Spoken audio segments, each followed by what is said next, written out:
السوداني بيعمل عظمه. يبقى في 10000 لايك على الفيديو ده سواء بتتابعنا على اليوتيوب او على الفيسبوك. الهلال السوداني بيفوز النهارده على مسانازي 2-0، بيتفوق وفي الصداره وبيوصل للنقطه ال 61. السلام عليكم ورحمه الله وبركاته. وحشتوني جدا جدا جمهور الهلال، جمهور الهلال السوداني، نادي الشعب، سيد البلد.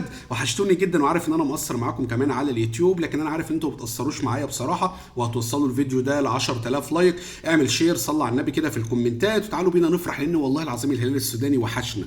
وما دام جبنا سيره الهلال السوداني يبقى بيعمل عظمه. اي مكان بيروحوا واي دوري بيروحوا عارف هو بيعمل ايه، عارف هو ماشي ازاي. هيفوز ان شاء الله. الهلال السوداني بيوصل لنقطه 61، الجيش الوطني 55. اقول لك ترتيب الدوري الرواندي كده على السريع: الهلال السوداني 61، الجيش الرواندي الجيش الوطني 55، المريخ 49، راين سبورتو 44. خلاص انت بتتكلم، انت لعبت 27 مباراه، الجيش الوطني لعب 28، انت كمان فارق عنه ب6 نقاط، ولو فزت الماتش اللي جاي بفارق عنه ب9 نقاط. خلاص انت بتتكلم في 34 مباراه، يعني خلاص ما عادش غير 7 مباريات. يعني ان شاء الله 3-4 مباريات تكسبهم، الجيش الوطني يقع معرفش ايه، خلاص كده يا باشا.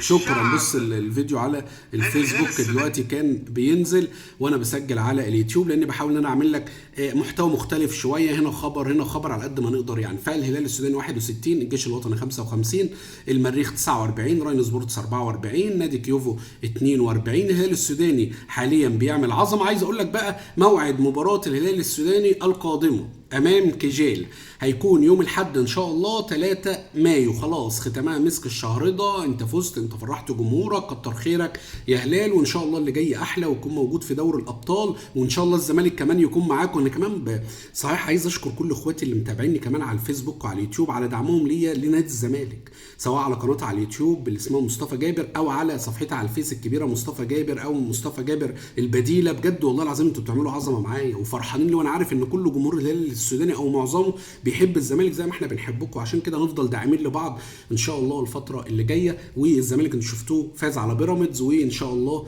نفضل متصدرين، وان شاء الله ناخد الدوري ونروح دوري ابطال افريقيا، ويبقى احنا والهلال بقى مع بعض كده حبايب، وما نقعش مع بعض بقى في المجاميع، انت واخد بالك انت. فالهلال عنده مباراه يوم الاحد 3/5 الساعه 4 بتوقيت مصر والسودان، وعنده مباراه بقى مع الجيش الوطني الرواندي، هي الاهم من وجهه نظري، الخميس اللي هتبقى الفاصله بقى. انت لو كسبته خلاص كده يا باشا، انت بتاخد 3 وهو بيخسر 3، كانها ب6 بونت.